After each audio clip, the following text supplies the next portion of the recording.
Mar de sabedoria. Acabe com a ansiedade com esta oração e veja Deus agir na sua vida. Você está com o coração apertado. Sua mente não para, mesmo quando você tenta descansar. Pensamentos chegam sem avisar. Uma sensação constante de que algo está prestes a dar errado, mesmo quando tudo ao redor parece estar bem. Isso tem um nome. Isso tem uma raiz. E hoje, nesse vídeo, eu vou te mostrar que isso tem uma saída real. Nos próximos minutos, você não vai ouvir teoria. Você não vai receber uma lista de conselhos para tentar memorizar depois. Você vai passar por uma experiência. Uma experiência que pode transformar profundamente o que você sente agora. Antes mesmo de fechar esse vídeo, eu preciso que você entenda uma coisa desde o começo. A ansiedade que você carrega não é sinal de que você tem pouca fé. Não é fraqueza sua. Não é falta de disciplina espiritual. Há algo muito mais profundo acontecendo dentro de você. E a maioria das pessoas nunca chegou ao fundo dessa questão. Mas hoje você vai chegar. Fica comigo até o final. Porque o que você vai descobrir aqui vai mudar a forma como você ora, a forma como você enfrenta o medo e a forma como você enxerga a presença de Deus na sua vida. E no meio desse vídeo, vamos parar tudo para fazer juntos uma oração que pode ser o ponto de virada que você tanto esperava. Vamos começar. O diagnóstico honesto. O que a ansiedade realmente está te dizendo. Quero que você pense em algo por um momento. Quando você sente ansiedade, qual é o seu primeiro instinto? A maioria das pessoas tenta empurrar esse sentimento para baixo, fingir que não está ali, rezar rapidamente pedindo que vá embora, ou então entrar em pânico achando que algo de errado está acontecendo com elas. E se eu te dissesse que todos esses instintos, embora completamente compreensíveis, estão atacando o sintoma e ignorando a causa real? A ansiedade não é o seu problema. A ansiedade é um mensageiro. Ela está tentando te dizer algo que você ainda não parou para ouvir. Pensa comigo. Quando uma luz de alerta acende no painel do carro, o que você faz? Você não tapa a luz com fita adesiva e continua dirigindo como se nada tivesse acontecido. Você para. Você investiga. Você descobre o que está acontecendo por baixo. A ansiedade funciona exatamente assim. Ela acende porque algo dentro de você ainda não foi resolvido. Algo que ainda não foi entregue. Algo que você está tentando segurar com as próprias mãos quando não foi feito para ser carregado por você. E aqui está o ponto que muito pouca gente enfrenta com honestidade. Existe uma diferença enorme entre a preocupação humana natural e a vigilância espiritual saudável. Deus nos deu a capacidade de discernir riscos, de planejar com sabedoria, de enxergar o que está à frente. Isso é um presente. Mas quando essa capacidade se desconecta da confiança em Deus e se transforma em controle, em obsessão pelo futuro, em medo constante do que pode dar errado, ela deixa de ser vigilância e se torna uma prisão. E tem um erro que eu vejo repetido sem parar entre pessoas de fé. Pessoas que amam a Deus de verdade, que oram, que frequentam a igreja, que leem a Bíblia. Essas pessoas chegam diante de Deus pedindo alívio, pedindo que a dor vá embora, pedindo que a situação mude. E Deus, em sua infinita sabedoria, às vezes não remove a situação, porque o que Ele quer oferecer é algo muito maior do que alívio. Ele quer oferecer transformação. Existe uma diferença profunda entre orar pedindo alívio e orar pedindo rendição. O alívio é temporário. A rendição é libertadora. Mas de onde veio tudo isso? Por que a ansiedade tem tanto poder sobre nós? A resposta está em um lugar que a maioria das pessoas nunca imaginou procurar. E ela vai mudar completamente a forma como você entende o que está sentindo. A origem que ninguém explica. De onde vem a ansiedade de verdade? Eu quero te levar a um lugar muito específico agora. Não a um consultório, não a um livro de psicologia, não a uma pesquisa científica. Eu quero te levar ao início de tudo, porque a ansiedade que você sente hoje tem uma origem muito mais antiga do que você imagina. E quando você entender essa origem, algo vai começar a fazer sentido dentro de você de um jeito que nunca fez antes. Volta comigo ao Jardim do Éden. Adão e Eva vivem em perfeita comunhão com Deus. sem separação, sem medo, sem necessidade de se esconder. E então acontece a queda. E o que é o primeiro registro emocional depois da queda? Não é culpa, não é tristeza, é medo. Adão ouve a voz de Deus e se esconde. E quando Deus pergunta onde ele está, Adão responde com palavras que ecoam até hoje em cada coração ansioso: ouvi a tua voz e tive medo. Isso está registrado em Gênesis capítulo 3, versículo 10. Aquele foi o primeiro ataque de ansiedade da história humana. E ele não nasceu do nada. Ele nasceu de um momento de desconexão com Deus. No instante em que Adão se afastou da fonte, o medo entrou. E o que o medo fez? Fez ele se esconder. Fez ele se isolar. Fez ele acreditar que estava exposto, vulnerável, sem cobertura.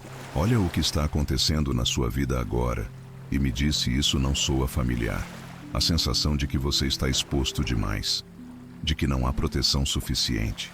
De que algo pode te atingir a qualquer momento e você não vai conseguir se defender.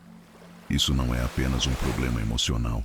Isso é uma ferida espiritual que veio de longe, muito antes de você nascer, e que só encontra cura em um único lugar, na restauração da conexão com Deus. E aqui eu preciso ser honesto com você, porque há algo importante que o mundo não vai te dizer. A terapia pode te ajudar a entender padrões de pensamento. Remédios podem te ajudar a equilibrar a química do seu cérebro.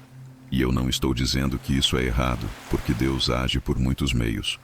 Mas existe uma camada da ansiedade que nenhuma técnica humana consegue alcançar. Existe uma ferida que vai fundo demais para ser tratada apenas com ferramentas da mente. É a ferida da separação. E ela só fecha quando você volta para os braços do Pai. Tem ainda algo que precisa ser dito com clareza.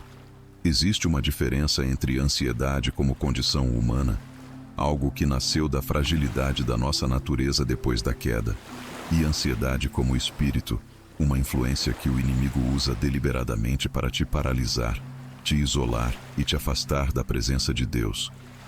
Nem toda ansiedade é espiritual no sentido sobrenatural, mas toda ansiedade tem uma dimensão espiritual que não pode ser ignorada.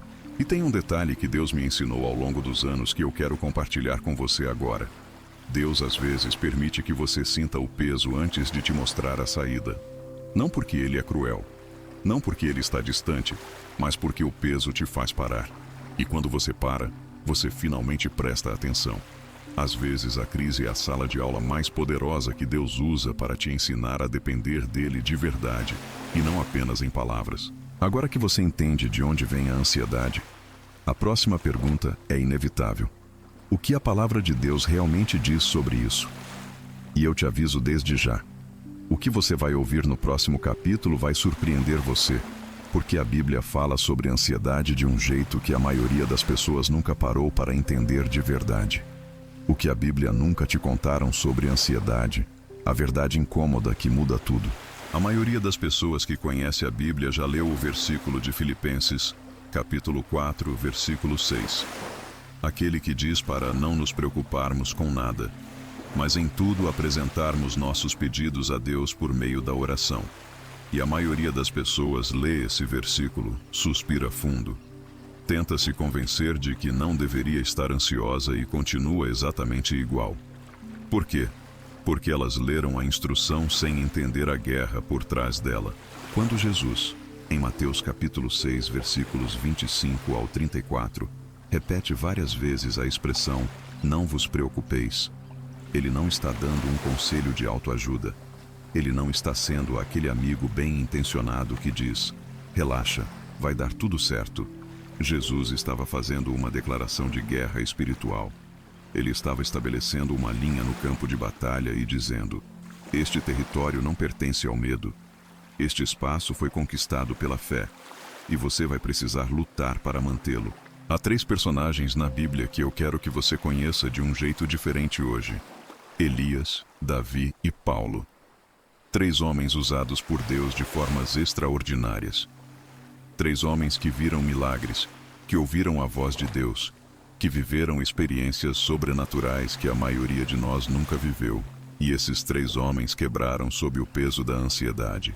Elias, depois de um dos maiores milagres do Antigo Testamento, fugiu para o deserto, deitou debaixo de uma árvore e pediu a Deus que tirasse a sua vida. Isso está em 1 Reis, capítulo 19, versículo 4. Davi escreveu no Salmo capítulo 55, versículos 4 e 5, que seu coração estava angustiado dentro dele e que o terror da morte havia caído sobre ele. Paulo escreveu em 2 aos Coríntios, capítulo 7, versículo 5, que seu corpo não teve nenhum descanso, que por fora havia conflitos e por dentro havia temores. Por que eu estou te mostrando isso? Porque se você está lutando contra a ansiedade hoje, você está em companhia de gigantes da fé. Isso não te torna fraco. Isso te torna humano. E Deus não abandonou nenhum desses homens no fundo do poço. Ele desceu até onde eles estavam e os encontrou lá. Agora vem a parte que pouquíssimas pessoas entendem. Em 2 Timóteo capítulo 1, versículo 7, Paulo escreve que Deus não nos deu espírito de covardia, mas de poder, de amor e de equilíbrio. Esse versículo é repetido com frequência, muitas vezes como um grito de guerra, como uma declaração rápida para afastar o medo. Mas o que Paulo realmente estava dizendo vai muito mais fundo. Ele estava escrevendo para Timóteo, um jovem líder cheio de inseguranças, que estava recuando diante das dificuldades do ministério. E Paulo não disse, para de ter medo. Paulo disse, o que você está sentindo não veio de Deus. Isso é importante, porque significa que você pode discernir a origem do espírito que está agindo sobre você. E aqui está a verdade mais incômoda de todas. O inimigo não precisa te destruir com um golpe. Ele sabe que se conseguir te encher de ansiedade, você vai se afastar naturalmente da comunhão, da oração, das pessoas, da palavra. A ansiedade cria isolamento. E o isolamento é exatamente onde o inimigo trabalha com mais eficiência. Não à toa, 1 Pedro, capítulo 5, versículo 8, descreve o adversário como um leão que ruge, que anda em derredor, procurando alguém para devorar. Leões não atacam o centro do rebanho. Eles esperam pelo que está sozinho na beira. Mas agora que você entende a batalha, precisa entender o caminho da saída. E esse caminho tem movimentos muito específicos, uma sequência que não é aleatória, que foi desenhada por Deus para te tirar de dentro da prisão da ansiedade e te colocar de volta em pé. É exatamente isso que vem a seguir. Os 4 movimentos espirituais que quebram o ciclo da ansiedade de vez. Você já tentou sair da ansiedade pela força de vontade?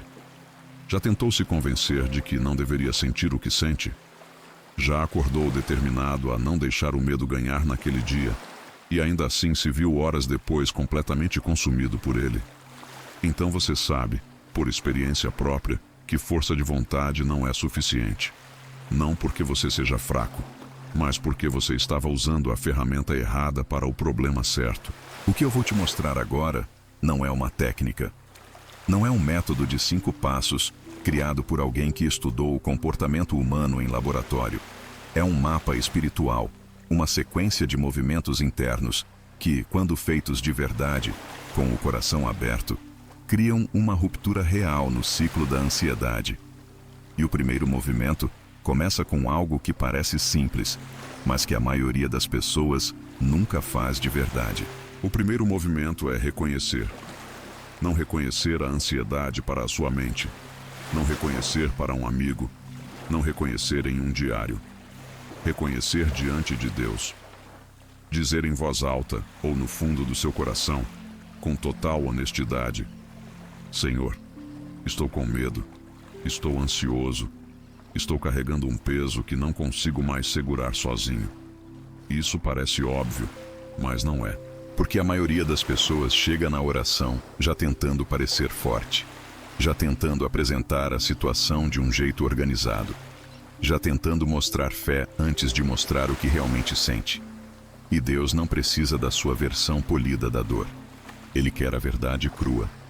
Foi exatamente assim que Davi orou. Foi exatamente assim que Elias chegou diante de Deus, com a realidade nua e crua, sem enfeite. O segundo movimento é reposicionar. E esse é o movimento que muda tudo internamente, antes mesmo de qualquer circunstância mudar externamente. Reposicionar significa sair da posição de vítima da situação e assumir a posição de filho diante do Pai. Parece sutil, mas a diferença é enorme.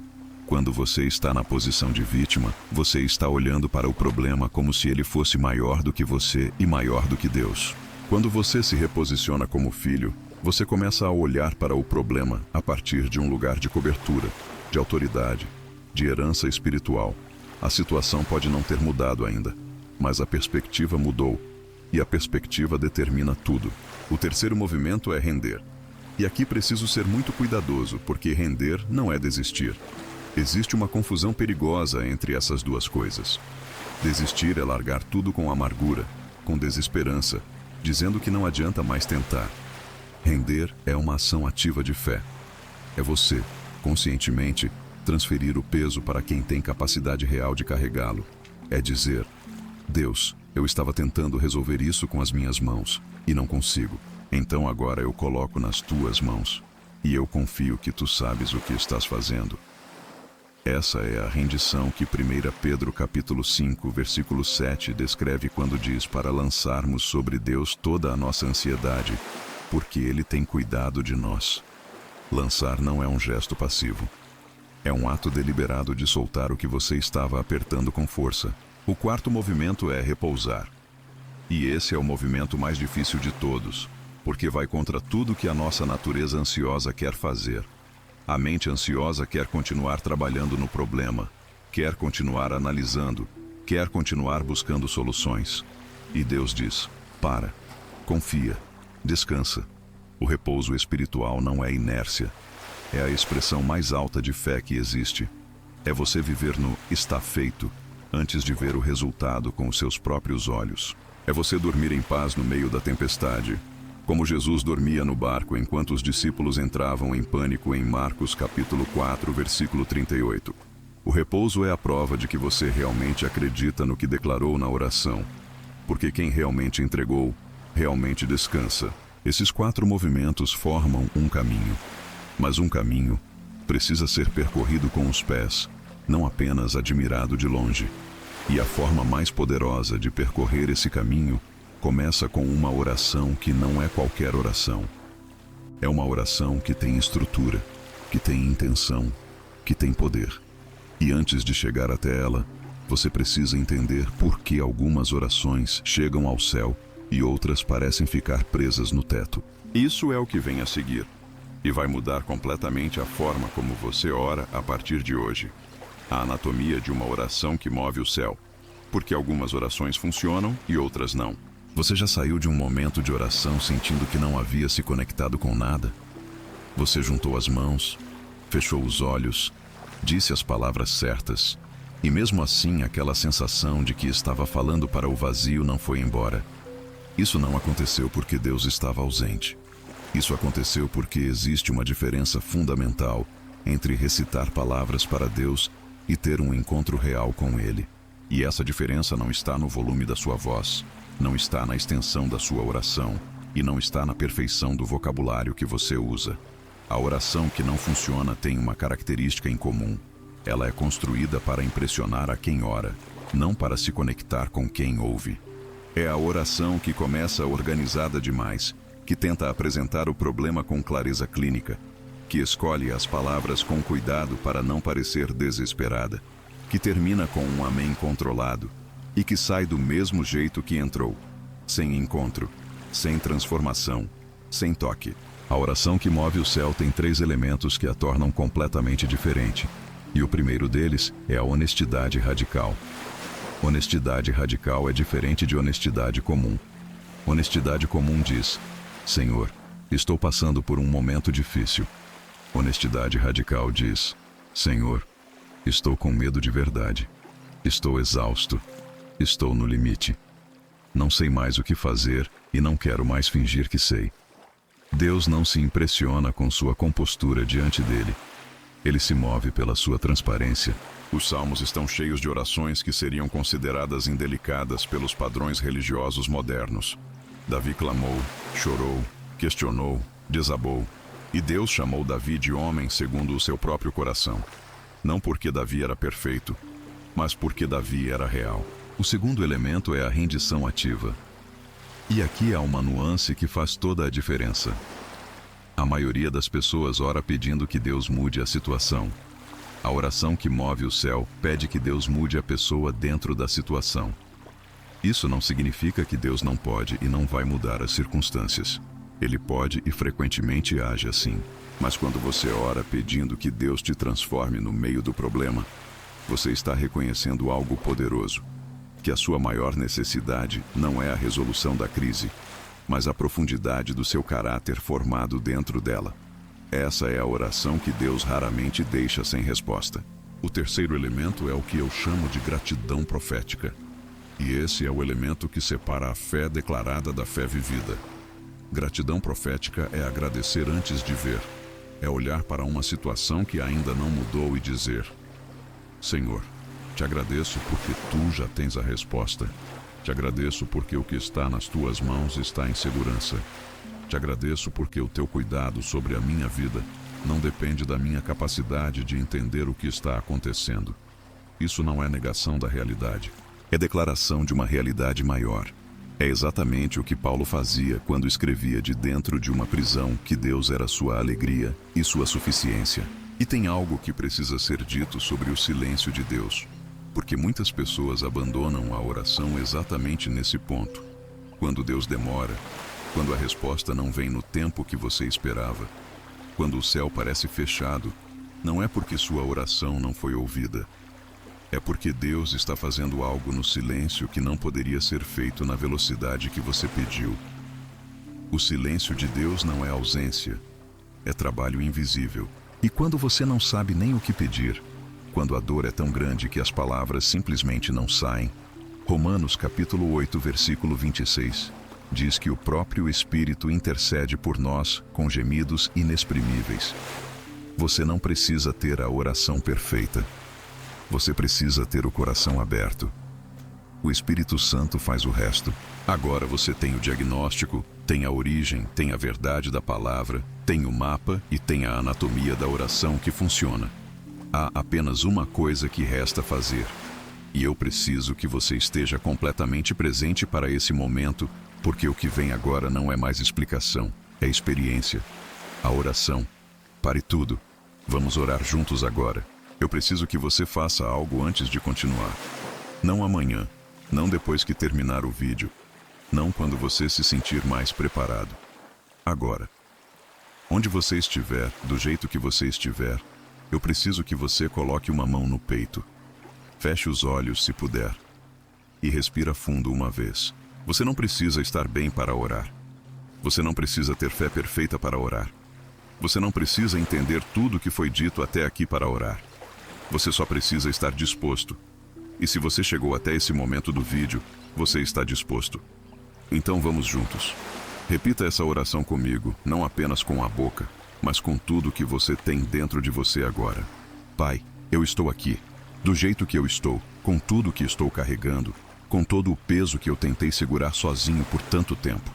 Eu não vou mais fingir que estou bem quando não estou. Eu não vou mais apresentar para ti uma versão arrumada da minha dor. Então eu te digo a verdade agora. Estou com medo, estou cansado, estou ansioso com coisas que não consigo controlar, com situações que não consigo resolver, com um futuro que não consigo enxergar com clareza. E esse peso está pesado demais para mim. Mas hoje eu faço uma escolha. Eu escolho parar de carregar o que nunca foi meu para carregar. Eu escolho lançar sobre ti toda essa ansiedade, assim como a tua palavra me diz que eu posso fazer, porque tu tens cuidado de mim. Não porque eu mereço, não porque fiz tudo certo, mas porque tu és fiel mesmo quando eu não sou. E porque o teu amor por mim não depende da minha capacidade de me manter de pé. Senhor, eu me reposiciono agora. Eu saio do lugar de vítima das minhas circunstâncias e me coloco de volta no lugar que sempre foi meu. O lugar de filho diante do Pai. Eu declaro sobre cada área da minha vida que está tomada pelo medo que tu és maior. Maior do que a situação financeira que me tira o sono. Maior do que o relacionamento que está partido. Maior do que a saúde que me assusta. Maior do que o futuro que eu não consigo enxergar. Maior do que qualquer coisa que o inimigo tentou usar para me fazer acreditar que estou sozinho nessa luta. Eu declaro, com base na tua palavra e não nos meus sentimentos, que não me foi dado espírito de covardia, mas de poder, de amor e de equilíbrio. Eu declaro que a paz que excede todo o entendimento, prometida em Filipenses capítulo 4, versículo 7, é minha por direito de filho. Eu declaro que o mesmo Espírito que ressuscitou Jesus dos mortos habita em mim, e que esse Espírito é maior do que qualquer coisa que eu enfrento. E agora, Pai, eu abro as mãos, não para pegar, mas para soltar. Eu solto o controle. Eu solto a necessidade de entender tudo antes de confiar. Eu solto o medo do amanhã. Eu coloco nas tuas mãos o que estava nas minhas, e eu confio que o que está nas tuas mãos está em segurança. Te agradeço agora, antes de ver a resposta com os meus olhos, porque a fé é a certeza do que se espera e a prova do que não se vê. Te agradeço porque tu já estás agindo, mesmo que eu ainda não consiga perceber. Te agradeço porque esse momento de oração não foi por acaso. Tu me trouxeste até aqui porque te importas com o que eu sinto. Que a tua paz, que nenhuma lógica humana consegue explicar, guarde o meu coração e a minha mente em Cristo Jesus. Em nome de Jesus, amém. Fica quieto por um momento. Só fica. Deixa esse silêncio ser sagrado. Porque se você orou de verdade, com o coração aberto, algo aconteceu agora. Talvez você não sinta nada ainda. Talvez uma lágrima tenha descido. Talvez uma leveza tenha começado a chegar, discreta, suave, quase imperceptível. Seja como for, o céu ouviu. E o que foi entregue com fé genuína está nas mãos certas agora. Mas a oração de hoje não é o fim do caminho. É o começo de uma nova forma de viver. E o que vem a seguir é o que vai determinar se essa paz que você acabou de receber vai permanecer ou vai escorrer pelos seus dedos nas próximas horas. Isso é o que eu vou te mostrar agora, depois da oração. Como sustentar a paz que você acabou de receber. Existe um momento muito específico que acontece com quase todo mundo depois de uma oração poderosa. As palavras terminam, o silêncio se abre, e por alguns instantes, tudo parece diferente. A leveza está ali, a presença de Deus está palpável. E então, às vezes em minutos, às vezes em horas, a ansiedade tenta voltar. Bate na porta de novo, com a mesma voz, com os mesmos argumentos, com os mesmos cenários de medo. E muita gente, quando isso acontece, conclui que a oração não funcionou, que foi emoção passageira, que Deus não respondeu de verdade. Mas isso não é verdade. O que acontece nesse momento não é a ausência de Deus. É o teste da sua decisão. Porque a ansiedade não desaparece para sempre depois de uma única oração. Ela vai tentar voltar. E o que você faz quando ela tenta voltar é o que vai determinar se você vive em liberdade ou se fica preso num ciclo de alívio temporário seguido de colapso. A paz que Deus oferece não é uma emoção que você precisa perseguir toda vez que ela some. Ela é uma posição que você precisa aprender a ocupar todos os dias. E essa posição se sustenta com 3 hábitos espirituais que não são opcionais para quem quer viver livre da ansiedade de forma consistente. O primeiro hábito é a oração matinal como declaração de território. Antes de olhar o celular, antes de checar as notificações, antes de deixar o mundo entrar com todas as suas demandas, você abre o dia com uma declaração deliberada de que esse dia pertence a Deus. Não precisa ser longa, não precisa ser elaborada, mas precisa ser intencional. Você está dizendo ao seu próprio coração e ao inimigo que o território desse dia foi consagrado antes que qualquer batalha comece. Essa prática muda a atmosfera interna de um dia inteiro. O segundo hábito é a meditação na palavra como alimento da mente renovada.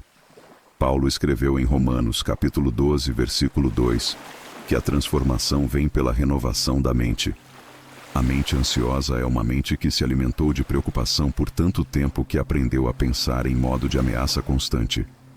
A palavra de Deus é o único alimento capaz de reprogramar esse padrão desde dentro. Não se trata de ler capítulos por obrigação religiosa. Trata-se de pegar uma promessa, um versículo, uma verdade, e deixar ela descer fundo, repetir ela ao longo do dia, deixar ela substituir o pensamento ansioso quando ele tentar surgir. A palavra não é decoração espiritual, é arma ativa. O terceiro hábito é a gratidão como prática profética diária. Não gratidão quando tudo está bem, porque isso qualquer um faz. Gratidão deliberada no meio da incerteza, no meio da espera, no meio do que ainda não mudou. Toda vez que você escolhe ser grato antes de ver a resposta, você está exercendo fé de forma concreta. E a fé exercida de forma consistente constrói uma estrutura interna que a ansiedade simplesmente não consegue derrubar com facilidade. Além desses 3 hábitos, você precisa de uma âncora espiritual. Uma palavra, um versículo, uma promessa específica que Deus colocou no seu coração, que você declara em voz alta quando a ansiedade tenta bater na porta. Não como ritual, mas como lembrança ativa de onde você está posicionado. Quando Pedro começou a afundar ao caminhar sobre as águas, em Mateus capítulo 14, versículo 30, o que ele fez não foi analisar a situação ou tentar entender a física do milagre. Ele clamou uma palavra, direto para Jesus. E Jesus estava ali. E tem uma última coisa que precisa ser dita, porque muitas pessoas tentam percorrer esse caminho completamente sozinhas. E isso vai contra o próprio design de Deus para a vida humana. Deus não te chamou para vencer isolado. Hebreus capítulo 10, versículos 24 e 25. É muito direto quando diz para não abandonarmos a nossa reunião, mas para nos encorajarmos mutuamente. Uma comunidade de fé genuína não é acessório espiritual. É proteção real, porque o leão que anda em derredor procura o que está sozinho. E quem está cercado de irmãos de fé apresenta uma resistência que vai muito além da força individual. Você orou hoje. Você recebeu. Agora você tem as ferramentas para sustentar o que recebeu. E antes de fechar esse vídeo, eu preciso deixar uma última palavra no seu coração. Uma palavra que eu quero que você leve para a sua semana, para o seu mês, para cada vez que o medo tentar falar mais alto do que a fé. A declaração final. Uma palavra que você vai carregar para sempre. A ansiedade mente. Essa é a verdade mais simples e mais poderosa que eu posso deixar com você agora. Ela mente quando diz que você está sozinho. Ela mente quando diz que não vai melhorar. Ela mente quando diz que Deus está distante, que sua oração não foi ouvida, que o peso que você carrega é grande demais para ser resolvido. A ansiedade é barulhenta, mas Deus é maior. Ela fala alto, mas a paz de Deus fala mais fundo. E essa paz, como você viu hoje na palavra, não é uma promessa vaga, é uma herança de filho. Você não precisa resolver tudo hoje, você só precisa confiar em quem já resolveu. E se amanhã o medo tentar voltar, você agora sabe o que fazer. Você tem um diagnóstico, você tem uma origem, você tem a verdade da palavra, você tem um mapa, você tem uma oração. E acima de tudo, você tem um pai que desceu até onde você estava antes mesmo de você pedir socorro. Se esse vídeo tocou o seu coração, deixa o seu like agora. Ele não é só um gesto, é a sua forma de dizer que essa mensagem importou. Comenta aqui embaixo com a palavra "recebi", se você orou junto comigo e algo se moveu dentro de você. Eu leio cada comentário, e sua palavra de fé pode ser exatamente o que outra pessoa precisava ver para não desistir hoje. Compartilha esse vídeo com alguém que você sabe que está lutando contra a ansiedade agora. Às vezes Deus usa as nossas mãos para entregar a resposta que outra pessoa estava esperando. E ativa o sino para não perder o próximo vídeo, porque cada semana eu trago uma palavra que pode chegar na hora certa para a sua vida.